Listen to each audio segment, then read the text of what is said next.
Hello, and welcome to the Art of Being You podcast, where we explore the human experience.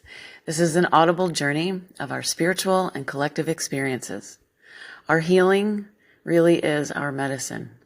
It's how we learn, grow, inspire, and connect.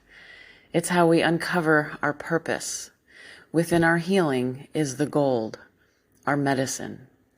My musings and conversations about consciousness and authenticity, true nature, personal paths of transformation and healing are what this podcast is all about.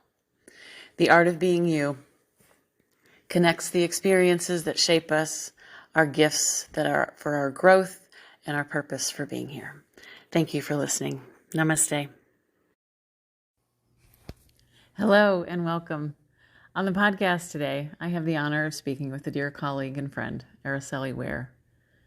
Araceli has over 20 years corporate business experience leading teams globally, and during this time has developed a roadmap to disrupt the negative, learned reactions to daily business challenges. Her people-first, heart-centered approach challenges the traditional constructs of career success by guiding professionals to dig deep and realize goal achievement is embedded in their internal wisdom. Through this transformation, and in her new holistic business venture, Araceli, Dig Deep to Blossom, her clients embrace their authenticity and lead with their essence to drive their achievements forward, becoming profoundly professional. Araceli lives with her family in Madison, Wisconsin. Welcome to the show. Hello, and thank you for joining us on my latest episode of the Art of Being You podcast. Today, I have a very special soul sister friend, Araceli Wehr, and she comes from Madison, Wisconsin. I met her through a holistic business course that we're both in currently, learning the ins and outs of the marketing and strategies of creating our holistic businesses.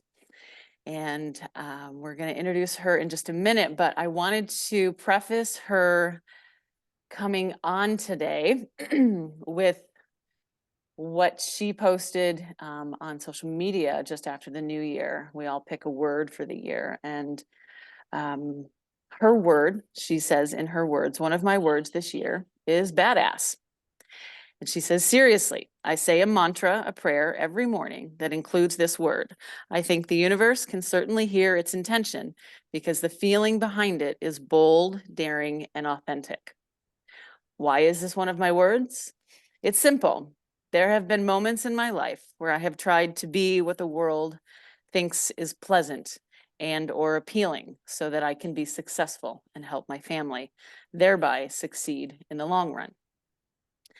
This left me exhausted, sad, and I felt unseen.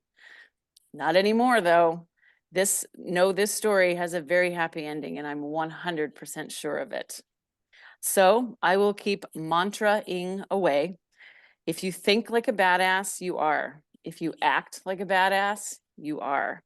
If you say the word badass with intention, then hell yes, you are.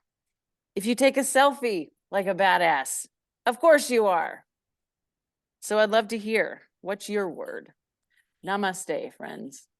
And so I wanted to introduce her this way because she is such a beautiful combination of spirituality and, well, profanity maybe, but she melds them together so beautifully.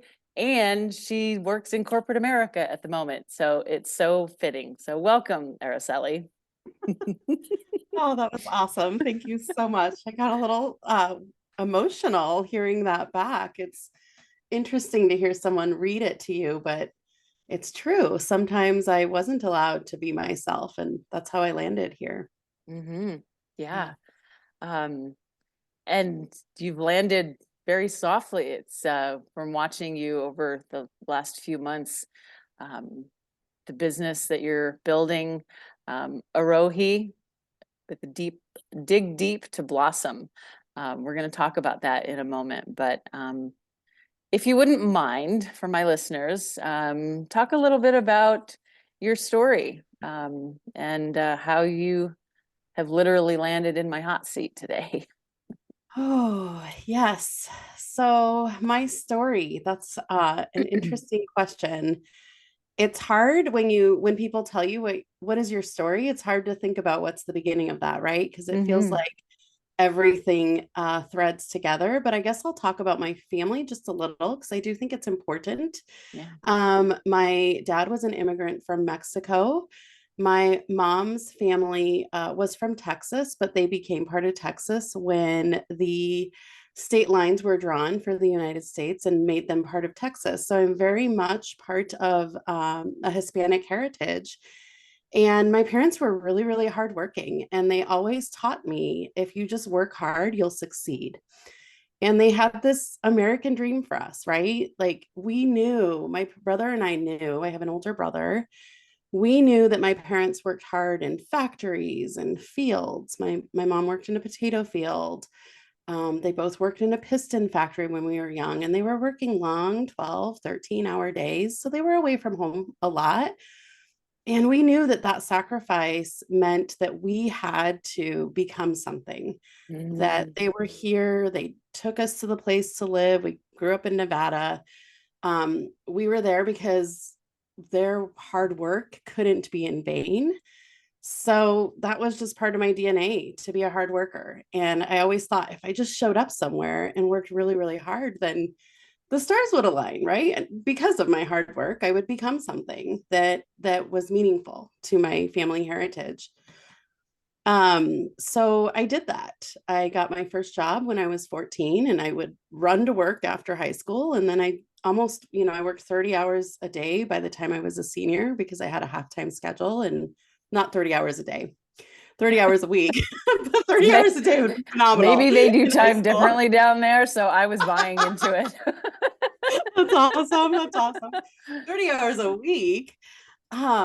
So I just kind of continued forward. That was my beginning, right? From 14 on, it was a do, grind, get it done and work hard. I worked my way through college, full-time job to pay for college. And I was lucky. I landed a corporate job when I was a senior in high school. And people really took to me. They liked that I worked hard. And my leaders always told me, like, you're going to be something, you're going to go somewhere someday. So keep doing it. I had a lot of amazing mentors. Hmm. So, how did I land in a Rohi? I did everything my leaders asked me to do. I studied really hard. I got my degree. I got my bachelor's in international affairs and political science. And after I graduated, I met the man of my dreams, I guess I should say, my soulmate. He had three boys. And before I knew it, I was in the throes of raising a family and building a career.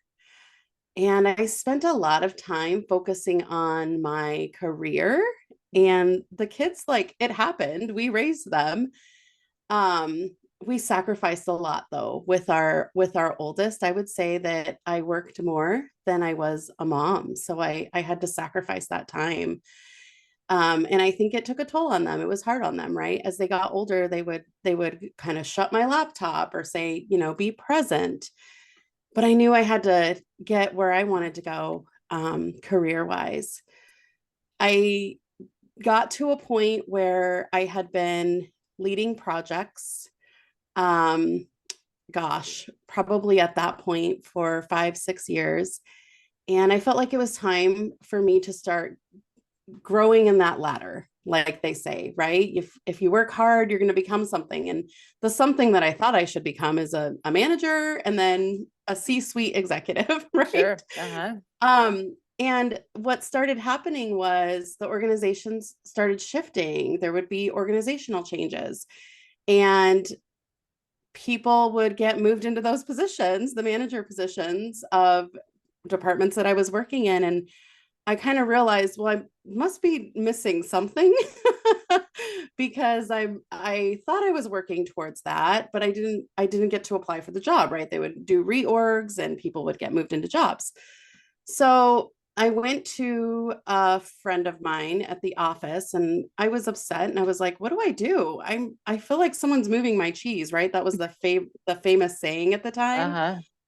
And he said, if you feel like you're ready for this type of growth, then you need to prove that you are.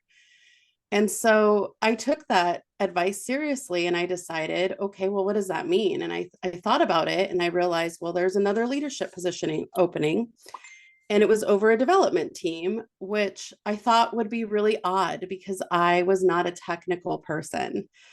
But I did lead a lot of projects in this realm. So I decided, you know what? I'm gonna do it. I'm gonna apply.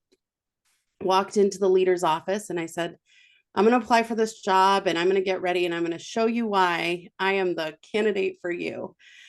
And she said, okay, it's going to be a long process, but good. I'm surprised, but good. You're applying. She's very supportive. So it became a family affair. I printed out interview questions for my kids and everyone to read to me every night at dinner. And they would like interview me and I'd have to respond on the fly. And finally, And my husband came to me and he said, I think you're ready. Like you're answering the questions very well. You're targeting and hitting the pain points quickly. And he said, there's one thing that I think you're going to have to do in order to get this promotion. And I said, what's that? And he said, I think you're going to have to act differently. Yeah. oh, my body just got chills. Yeah. Yeah. Yeah. And he meant well, right? Like Yeah. Oh, yeah. he just knew the reality and he knew that I wasn't going to see the reality of it. He Mm. said, I think you have to convince everyone that you're something else.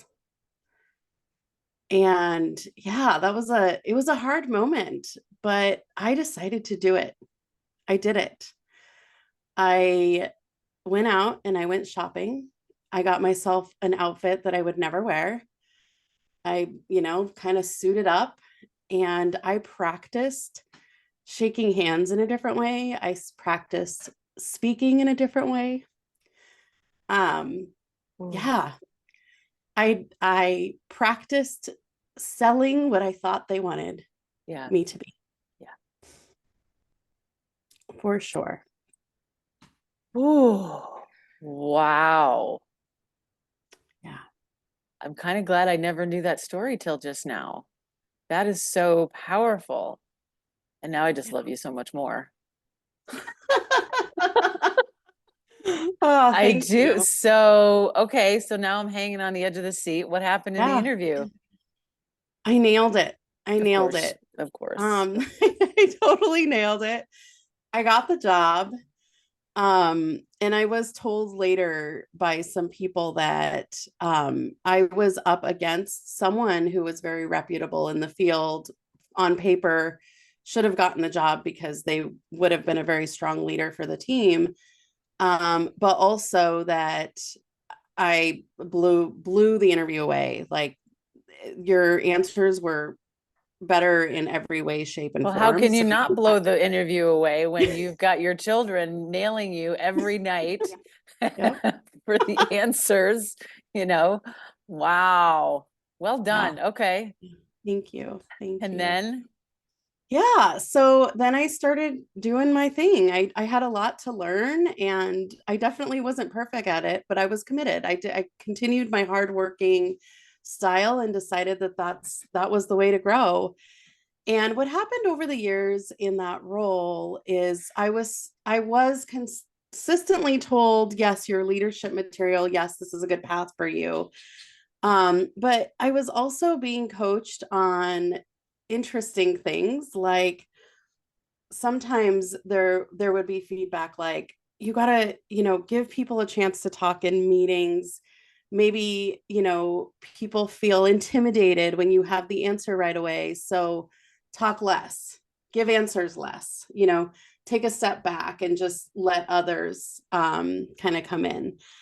At one point I was told, sit differently, don't move your hands so much when you talk, sit, with your hands in a certain way when you're in a meeting with executives.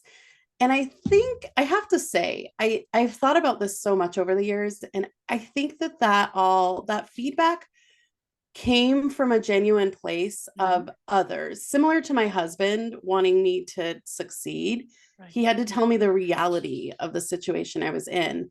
I have no doubt that my leadership team was doing the same thing. Like, how Mhm. do we help her succeed because she has this potential? Right. Um, They're and grooming then you, how, basically. yeah, They're how do grooming we you. convince her to act a Be certain different. way? Yeah, yeah, be not her, Yeah. right? So I did it. I did it all. Like I bought the button-up shirts and I sat, a certain way in meetings and I did it for years. However, I had to leave. Like I decided to make a big change because obviously that wasn't working for me. I became kind of a wreck in terms of who I was with my family. Sure. I became not an awesome mom, right? I learned a lot of lessons through that process.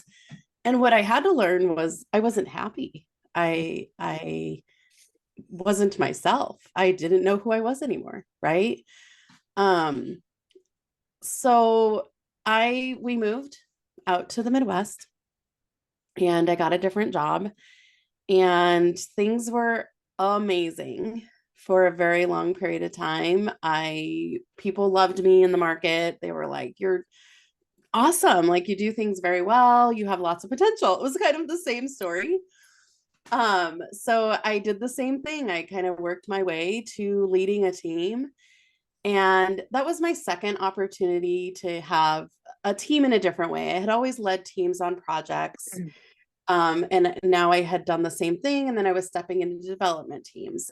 What started evolving for me, though, when I made that shift is that I started realizing that I had this ability with people. Like people would come onto my project teams even early on or as a development manager. And I would get these people who were just so awesome at what they did, but they had no confidence. And Mm. they didn't know where to go. Like they were like, I can do something awesome, but it was almost like the same thing. They didn't know how to take their awesome skills and just really contribute in a way that made them a powerhouse and made them visible to the rest of the organization. So I would kind of pull this out of people and hold a mirror up for them and say, "You're amazing. Like sit up and hold yourself proud, not sit differently, but like, you Yeah. know, own your awesomeness. Like be big in a room and Be show a people that badass. you're amazing. Be a badass." Thank you. That's the right word. So I noticed that I really enjoyed that. So what ended up evolving over the years and really during COVID, because once COVID hit, I had to face all of these things that happened, right? I had so much time to be still that I woke up one morning and I kind of had my heart sank because I realized I had molded myself into something that I don't know what the expectation was, right? We can make lots of speculations and judgments on what people think success is. But what broke my heart the most is that one, I didn't know who I was, but I also was so heartbroken because I participated in the process. Yeah. I did that to myself. Yeah. Yeah. The betrayal's real. It Yeah. feels real. Hmm. I had to accept that. I had to accept you got yourself here and you have to figure out how to get your way out. So I started doing the work. I started figuring out like, who are you? What do you like to do? How do you want to stand? How do you want to sit in an executive conference room? Right? What is appropriate? Knowing that there's consequences. If someone doesn't receive your style, then you have to be willing to accept that they may not receive your style. Right? That's part of the journey of learning to be yourself. Mm. Um, but in that process, I also realized that the number one thing I loved pouring into people. I wanted to release them the way I was releasing myself. I wanted them to be Mm. themselves completely. I love that. How how did your family start to see you then? What was their experience with you when you were Mm. uncovering and peeling back? Well, it wasn't pretty. Oh, Not at well, first.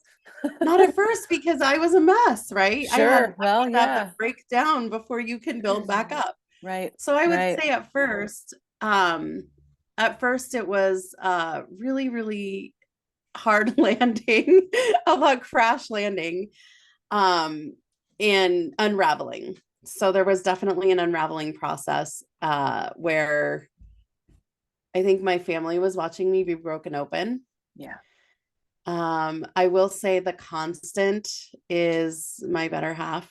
He has always held space. I think he's always seen who I can be.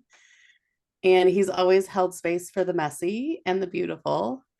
So he knew, he was just like, get through it, process, get through it. Um, so it had to get harder before it got better.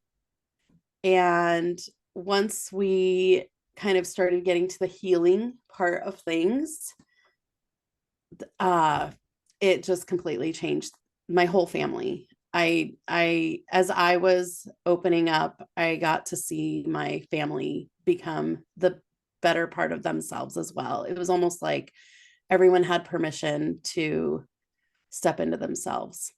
And that process is still happening. It's beautiful to see though. mm-hmm. It's almost like everyone's been holding their breath for so long. And then mom got to take a deep breath, and now everyone can breathe a little easier. Isn't that Oh, amazing? I've never thought about it that way, but yeah, I don't, yeah. Well, I we think we we we ripple out, right? And when, especially children and your partner, they saw exactly who you were, and then they watched that morph into something that you obviously weren't 100% comfortable with and behind, but you knew the hard work and what needed to be done regardless. Um, so they've kind of watched you morph from, I don't know, what's before the caterpillar, right? A big pile of goo into the caterpillar and then back into the butterfly. Like they're mm, watching all of this with you. And like you said, it's almost like everyone now has permission to be like, oh, yeah, this feels better. This yeah, feels yeah. better. There's almost disharmony when one member of the family can't be what they're meant to be. It creates unrest in the family, right? Absolutely. Absolutely. And those of us, raising my hand so the listeners can visualize that. Yeah, the black sheep are always the ones who, I'm sure a lot of the people that listen to this is, we were the black sheeps. We were the ones who did not go with the status quo. However, in hearing you speak, I think I did that myself um, when I was young. You know, and I did it from a very young age because, as we both know, um, in order to be accepted, in order to be fully loved by your tribe, by your family, by your community, um, those of us who get in trouble for being our unique, sensitive selves, we have to package up that beautiful authenticity and push it to the side for a while so that we belong. Because the fear of not belonging is much more painful than the fear of being authentic and being ridiculed. Um, so I think, thank you for illuminating that for me. I just realized that oh my God, I was just telling someone the other day, Catholic school, right? I was like captain of the cheerleading squad. And then I went to high school and I was captain of the cheerleading squad there. All I wanted to do is to be popular, and I got popular. And in thinking about it in retrospect, I'm like, that so was not me. It was not me. It was somebody who I thought my parents wanted to be approved of. And, I had the job too, and I worked the 30 hours a day and, all the things to put myself through college. I did all those things. And at 36, drunk and an alcoholic, I'm like, I have no idea who I am anymore. Like, what is going on? And then that shifted. So yeah, I Yeah. feel that. Um, but I'm so happy for you that you have such a um, beautiful witness in your family. Yeah. I want to touch on I know you're probably going to the witness, but I want to touch on the black sheep thing for a minute, Mhm. because what I'm learning about the black sheep is I think that I think we're meant. I don't think I'm the black sheep, but we could have a whole podcast on my family story, right? But but I know black sheep, right? People call me and they're like, I need help. And a lot of times what you unpeel is the black sheep, right? That are struggling. But what's interesting to me is that I think the black sheep are actually the trailblazers of the family. And people need to hear that. They need to know, like, you are just the one that has the courage to go against the grain. Yeah, Yes. Oh my yeah, God. Say it out loud for the people in the back. Yeah. yeah, yeah. You might be bringing your whole family along and they don't know it, Yeah. right? And they think you're nuts because you want them to be uncomfortable. Mm-hmm. Yeah. Yeah. Oh my gosh. Okay. So you've just reframed so many different parts of my story. I'm gonna have to go back and rewrite my signature story now. Because it was always from that point of view, and now there's a completely different shift in that. I love that view of the black sheep. And what is black? Um, black is like in color schemes, right? White is the absence of color. Black is all of the color, all of the light, or absence of light, but it's all of the color. It's all of the the the fibers of everything is condensed in that black. Um, Yeah. It's and also the space where we need to go within ourselves to be yeah. still and find peace. Hmm. And that's scary for people, right? So maybe the Yeah. black sheep just reflect that onto others and they're not ready to see it yet. And there's another very valid observation. Yeah. Yeah. Because I have never had an intention to trigger people, specifically my family, and I do it just by showing up. Yeah, no, I I do too. Sometimes hmm I feel bad because now I know hmm that about myself, right? And you're just yeah. like, I know when I say something, it might trigger you. I'm Hmm. I'm sorry that that's my journey, but it's necessary. Yeah. It is necessary if we're to um, be authentic, if we're to live in accordance with what we came here to do. A lot of that, and a lot of that's happening right now. Um, Yeah. and so I love the fact that we're just talking about it. We're putting it out into the ethers. We're giving writing permission slips all over the place. Hmm. Hmm. Yeah. You get to be you. You have to be you, right? Because who Yeah, else? I Who don't else think are you that gonna we can be? survive. No, No, no.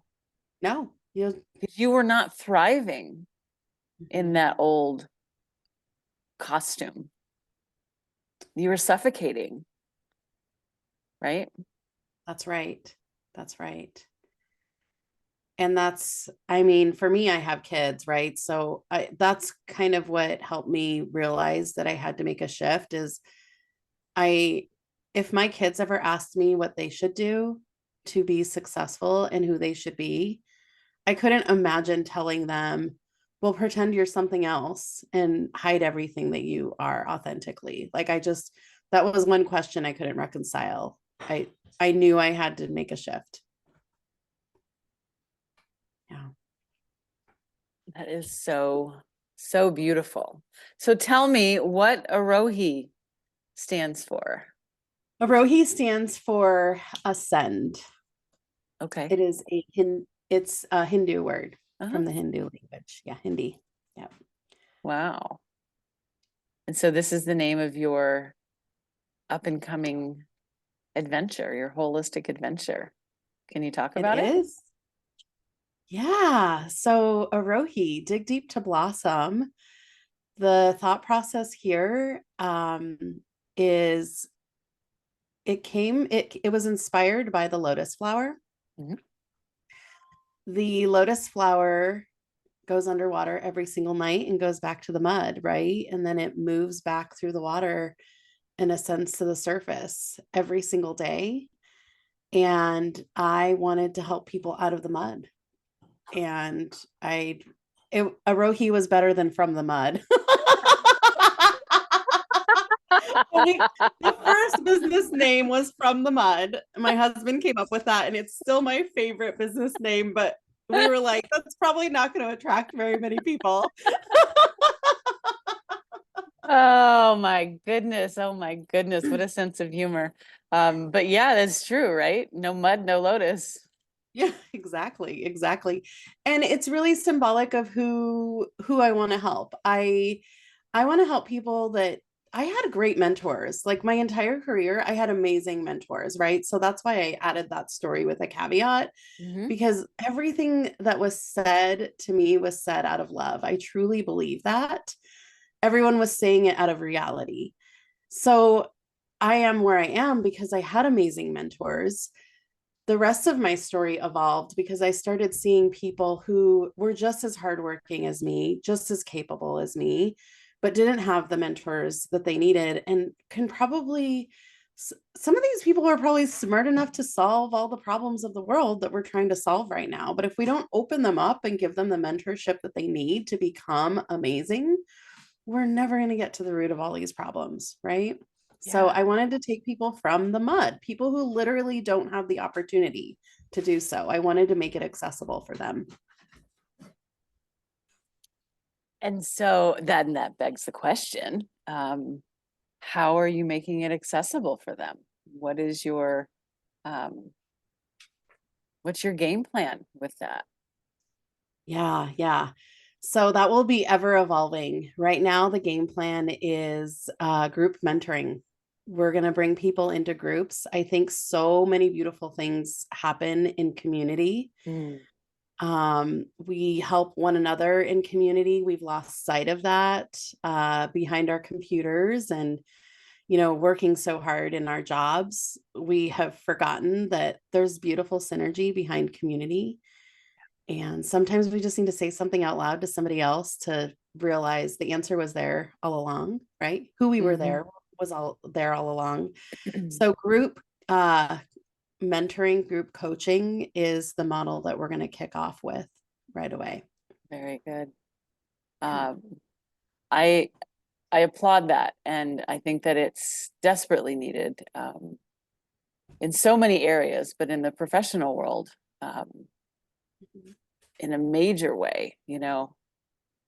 I know office spaces vary from business to business, and some of the more creative spaces, they're big, wide open, creative spaces. But I know in my corporate life, we had those gray fabric, like shiftable walls, the cubicle thing, like, and I think ever who is the comic Dilbert? Remember Dilbert, the comic strip? Oh my Yep. God. Like if there was ever the epitome of corporate life was the Dilbert.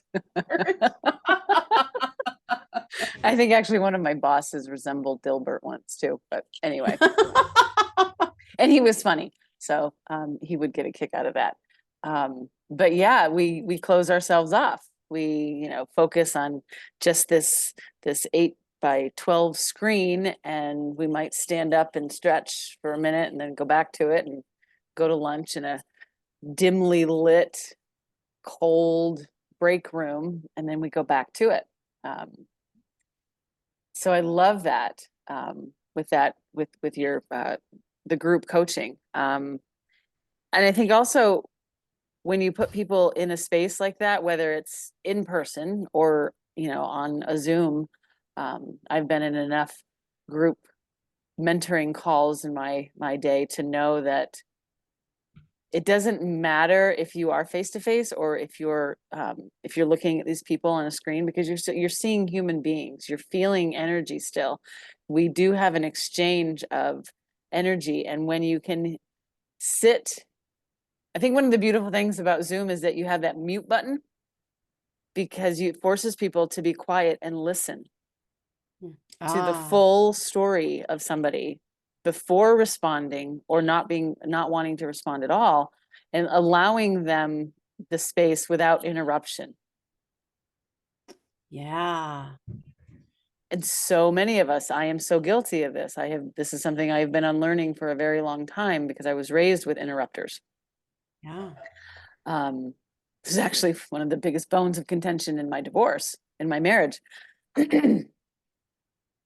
And my ego would yell, saying, "That's just how I am. I was raised by that way, blah, blah, blah, blah, blah. If I don't speak up right now, no one's going to hear me and no one's going to see me, and I'm just going to fade away. So I have to get it out."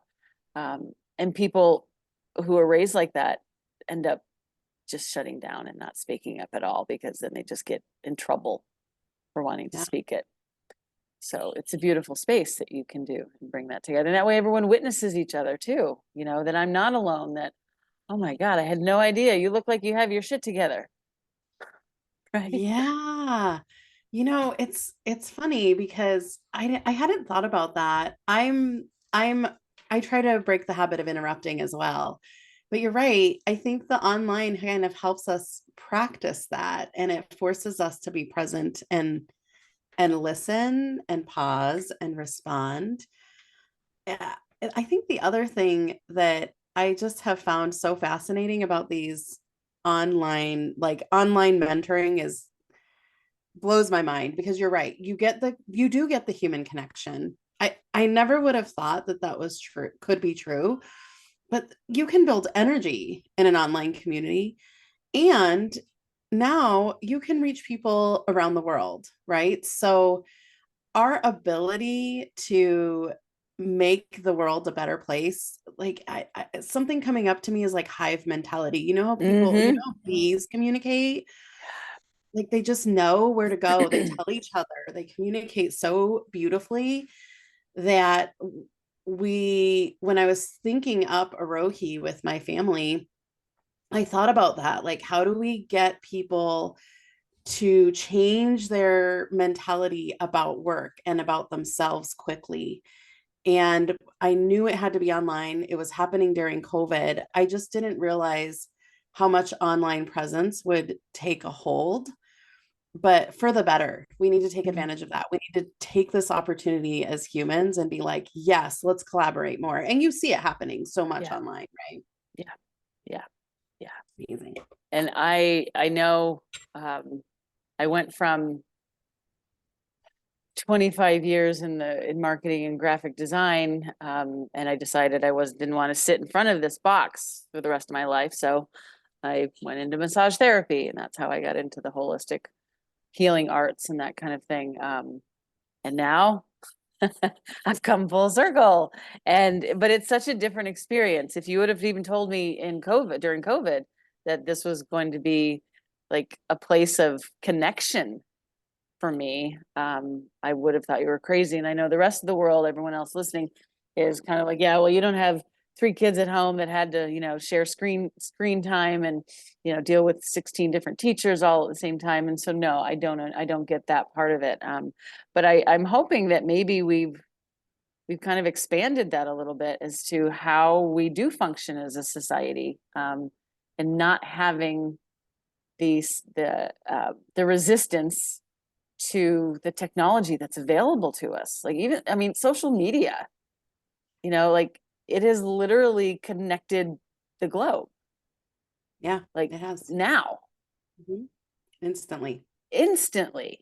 And so when I always tell my clients that, you have limitless potential, limitless possibilities, like just look at social media. Just look at what we're doing right now.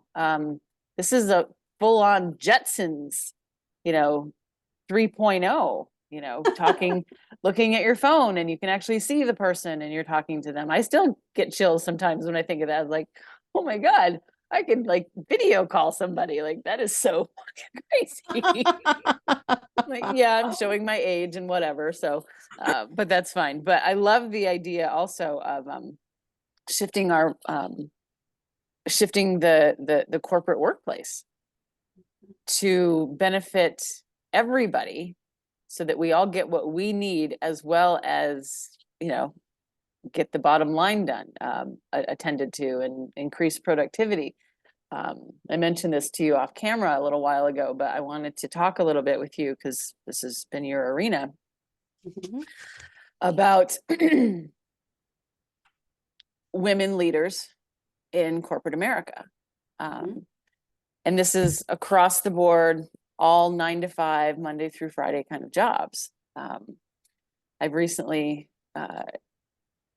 come into, forget her name, of course, I'll leave it in the show notes, but she's done a lot of research on men and women leaders in the same companies, and how the women are getting so burned out so much faster, doing the same amount of work,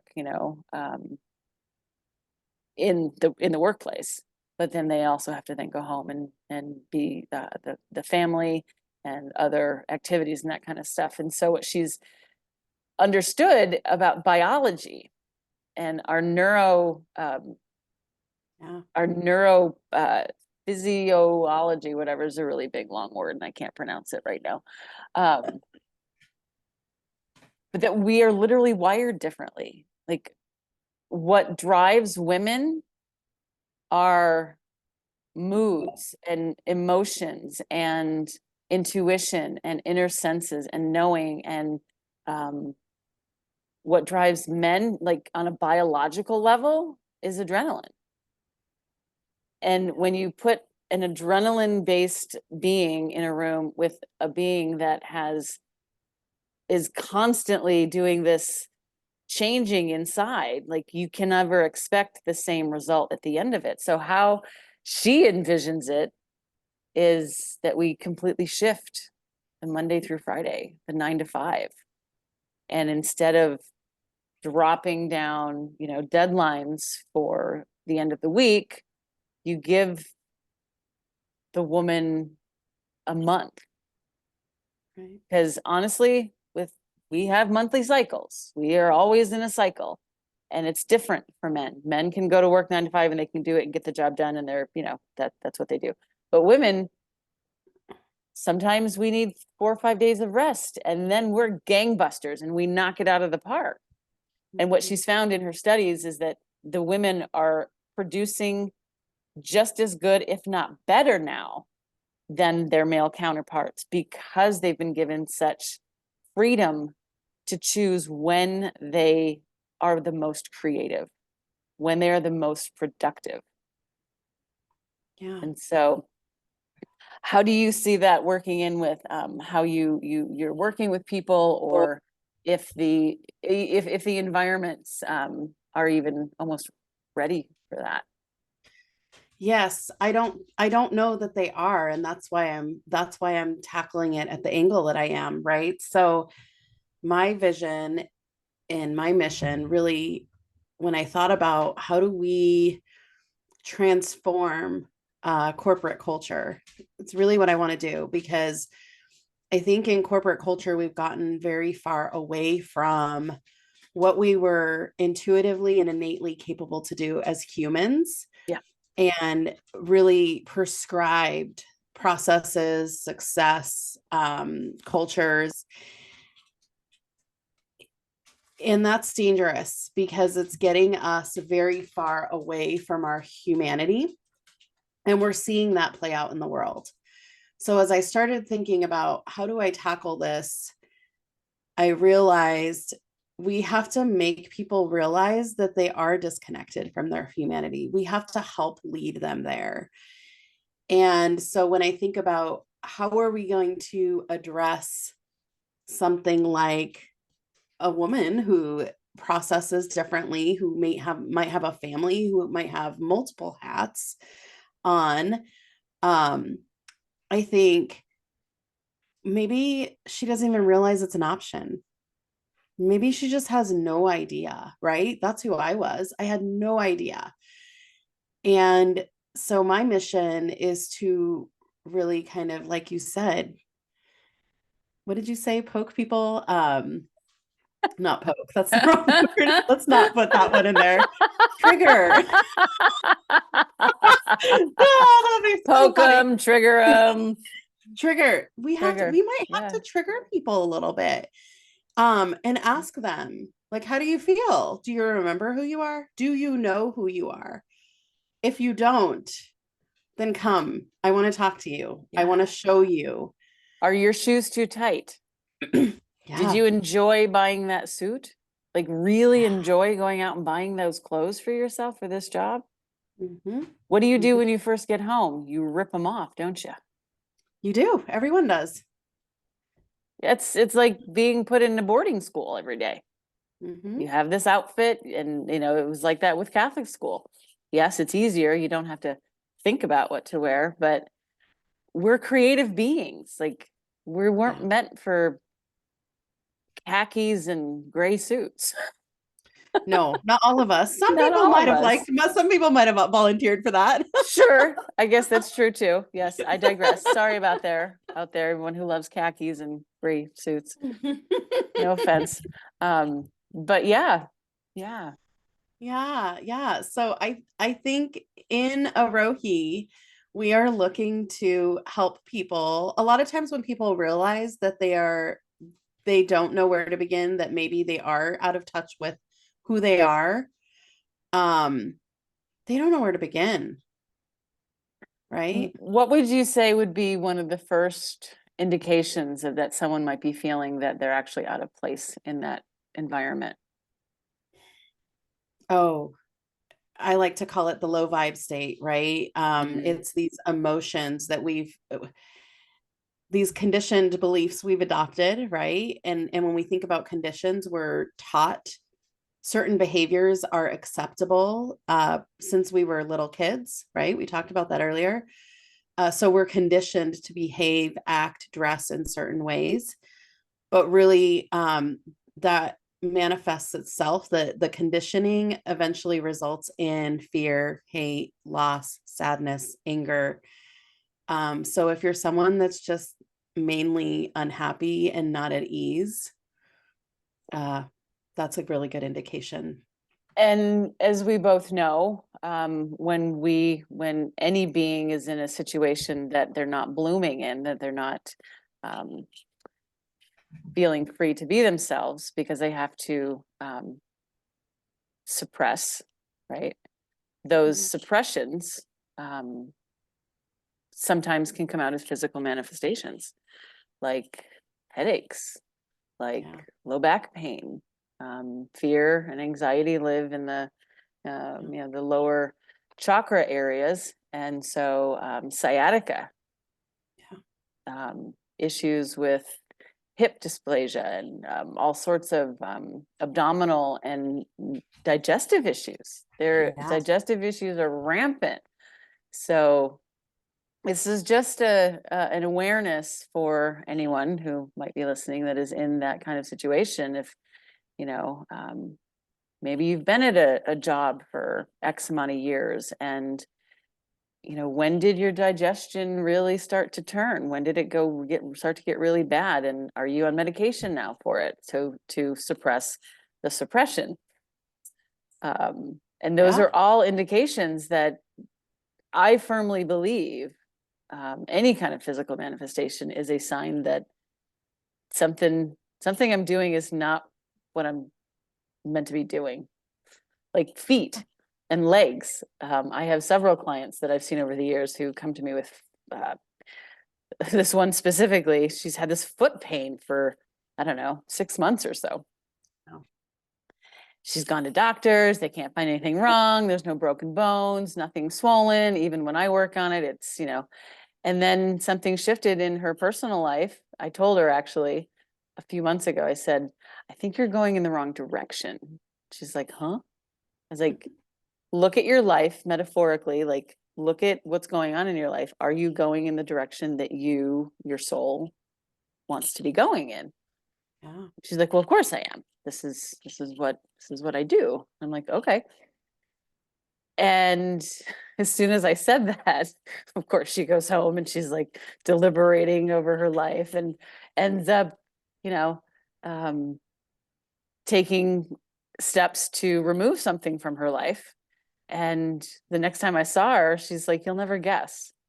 I have no foot pain. I was like, what'd you get rid of? Yeah. She's like, I didn't even do anything. She's like, the doctor had me in a boot for 2 weeks Yeah. because he didn't know what was wrong. So here, pay this, we'll charge the insurance. And, so these are all physical body manifestations. They're just your body's way of signaling to you from your messenger, from God, from the divine, from your soul that this isn't what I came here to do. Right. So you're not meeting your purpose here. Yeah. Yeah. You're not at Yeah. ease. You're You're not at ease. dis-ease, Good. right? Yes. Yeah. Yeah. Yeah. It's a dis-ease in the body. And that is definitely one of my goals in my holistic business is that I'm really the advocate for listening to your body. We have to. And I think that was actually a really big gift of COVID. We had the time. So many You didn't things have a shifted. choice. Well, yeah. Yeah. Stuck But at home, and listening to in all the hi- things. in hindsight, that was, I don't hate to say it, but it was a huge gift in my life. Me too. Yeah. Yeah. Yeah. It was a forced, long reflection, something that was long overdue in my life. And I, as hard as it was, I was the mom that had kids in the house, right? But and it was great. It actually brought us closer. It really shifted a lot for me, but one of the biggest things was, oh my gosh, I really need to look at what's going on with all of my disease, right? I was one of those people, right? I was in pain, I had stomach problems, allergies, just the gamut of things. But that time to really process all of that and realize, oh, it's because I'm super not happy with who I have become. I need to start putting those pieces back together and picking it up. And it's hard work. I mean, Oh, it ain't it no takes walk in the grit. park, let me tell you. Even when you do have other friends going through it, it's just It takes whoopish, grit. whoopish, whoopish. Yeah. Some days you're like, oh my gosh, I have so many bruises on my face from going through this process. But it's so worth it. It is so worth it. Yeah. Yeah. Oh my goodness.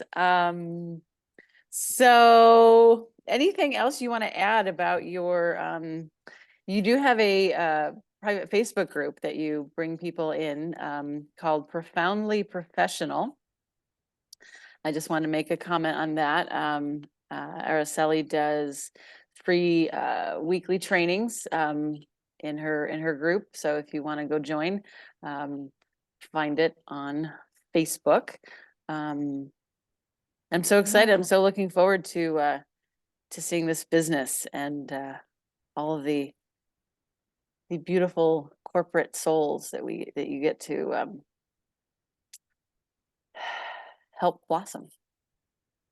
Yeah, I can't wait to see how this unfolds long term, right? I want to look down the road in 10 years and see the transformation. I will tell you already, the response has been phenomenal. Mm. I think we're going through, I don't think, I mean, we're going through a transformation on this planet. There's a lot of people who need help. And I just feel like every time I bring somebody into the group, somebody else, approaches me and says, what are you doing? It sounds interesting. I don't know if I really want to dig deep that much, but they do, right? They come in and they're like, yeah, help me get help. And here's the thing.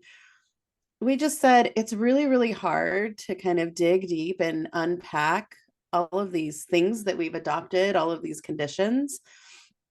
But the beauty about the group is that you're not alone, Mhm. right? There's people there that are unpacking with you, and they have been through similar, if not worse, or different experiences. And sometimes it's kind of nice to be like, oh my gosh, I thought I was alone all these years. I mean, how much time did you spend thinking you were the person going through all the things that you went through? And your journey is uniquely yours. But sometimes it's kind of nice to be like, oh my gosh, I'm not by myself. Like this person is also doing the work to dig deep and they've also suffered. And that's not great. That sucks that we've all suffered. But gosh, aren't we courageous for taking this journey and being together and doing the work to change cultures? That's just huge. I mean, I don't want to do anything else, I you know? know, I know. After I heard this woman speak about the workplace and this schedule shift and change, because I haven't had a 9 to 5 since COVID. And even before then, it was kind of iffy because of my massage practice. But um, just the fact that we're actually having this conversation about, like I said this to a few people in the last week, that wouldn't it be great if like we all had the time freedom to take care of our lives and make money doing exactly what we're doing? Yeah. Like that, to be able to even say that out loud and to think that that's possible. Like if that's possible, can you imagine what else is possible? Yeah. Holy cow. And that's just the tip of the iceberg. And I'm sure I'm not, we're not the only ones to have this conversation first, but it's just in my sphere and what I've known of the world and in my experience. It's an amazingly brand new concept. And this concept of what you're bringing to the table, of allowing yourself to be guided by your inner knowing, your inner wisdom, to be more authentic so that you can do your purpose better and actually find out what it is that is perfect for you. Yeah. Because Yeah. maybe the gray suit is not perfect for you. What would be No. perfect? And what I find most amazing with all of the women that I've been working with, in the cohorts and the groups that I've been involved in, is that once we as humans develop this relationship with our spirit, with our soul, with our connection again, our spiritual Mhm. connection, we cannot get it wrong. Mm-mm. Like what we do, like that purpose that everyone is looking for, like once you've tapped into that, Yeah. you like my jaw hurts so much over the last 2 years because of how much I smile anymore. Like my serotonin is off the charts. Yeah. Like I Yeah. get to do this and I'm good at it and I love it and I have time freedom. What? Are you kidding Oh my gosh, why didn't you tell me this from the beginning? me? Why have you been keeping this from me? Right? Like it's just crazy. And I think a lot of people are feeling that shift that you're talking about. It's happening out there and they're like, whoa, I never really did like those pants. Right. Yeah, exactly. Yeah, and my dream is that we integrate all of this. Like I'm definitely a realist. I understand that there's a place for our corporations. I understand there's a place for business in the way that it's structured. We really, really need to integrate the humanity, the soul back into more of our society Yeah. so that we can be creative, so that we can solve these worldly problems. So yeah, bringing who you are, how can you go wrong? How can you as a leader, right? If you and I are sitting in the CEO seats, which we are, we're growing companies, right? Mm-hmm. I can't imagine looking out at my company when I've grown it to a certain size and saying to people, don't bring your authentic self to work. Don't be creative. Don't be awesome. Don't listen to yourself. Like it doesn't make any sense to me. But for some reason, we have to convince everyone that that's the case, right? So that's Yeah. why we're here, because it's been the situation for so long that we've forgotten. Mm-hmm. Mm-hmm. And I think things can be even more amazing, than we can possibly imagine Yeah. if we just allow this to unfold. Yeah. Yeah. Feeling good is okay. Feeling good is great. I love Feeling like, working when I feel good, I love right, creating. right. And it's been my message for a while now. Like, if you're not feeling great and good about what you're doing, like, why the fuck are you doing it? Yeah. I don't care Don't. if you've been at the job 50 years. Yeah. How's your then all you have to do is look at their people's, medications and the pain that they live in and the struggles. And anyway, that's another whole podcast. Well, here's the thing. If you are that person that's been Yeah, there for 50 years, right? yeah. It's never too late. No, It is never agreed. too, even if you get one day on this planet feeling like your awesome self, like I highly recommend it. I would do all this over again, even if I got one day, 1 minute. Just do it. I agree. So wear the Hawaiian shirt tomorrow. Yeah, exactly. Wear the alligator boots, wear the Yeah. Hawaiian shirt, and just show up as your badass self. Shake things up. That's Shake right. things up. And you might actually have fun doing it too. Exactly. Imagine that. You might make Um, people smile. and you'd make people smile, you'd raise the serotonin levels, productivity would go through the roof. Then they might make you CEO. Right. Exactly. CEOs for all my friends. That's right. Oh, okay. So we're gonna wrap this up, but I want to ask you just one last thing. So we've talked a lot about the people that you're serving in your beautiful company, Arohi.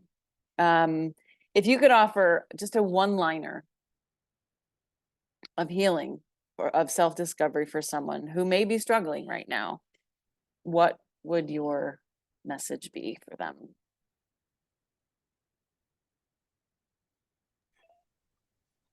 A one-liner of healing and self-discovery.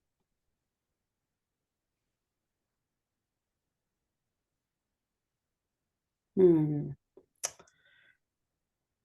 Wow. Give me a minute. I want to. Take your time.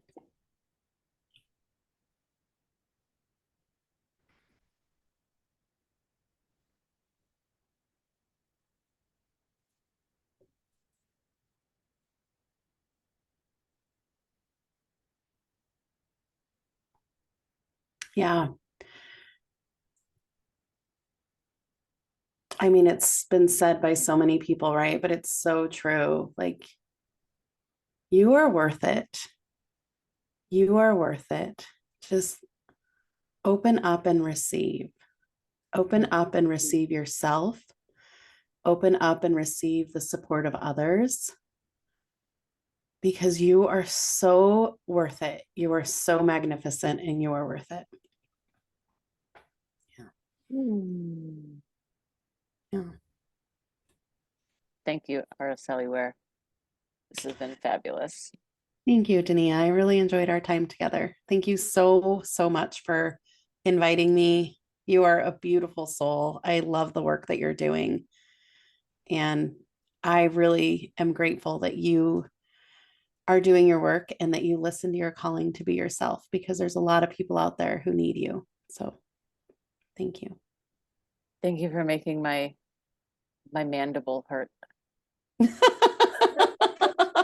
That always means I've have been fun. smiling too much for those of you who can't see me. Oh, Okay, so until fun. next time. Thank you, Dollface. Thank you. And that concludes another episode of the Art of Being You podcast. I want to take the moment to thank you for listening, and I encourage you to bring forward all of your life experiences into every area of your life, into the boardroom, into your kitchen, into the dinner tables where you meet with your friends and family, and begin to explore and experience this human experience with each other, for our own healings. If you feel called, please comment, like, and share this episode so that we may continue the healing work that we came here to do on the planet. Take care of yourselves and take care of each other. I love you all so much. It's crazy.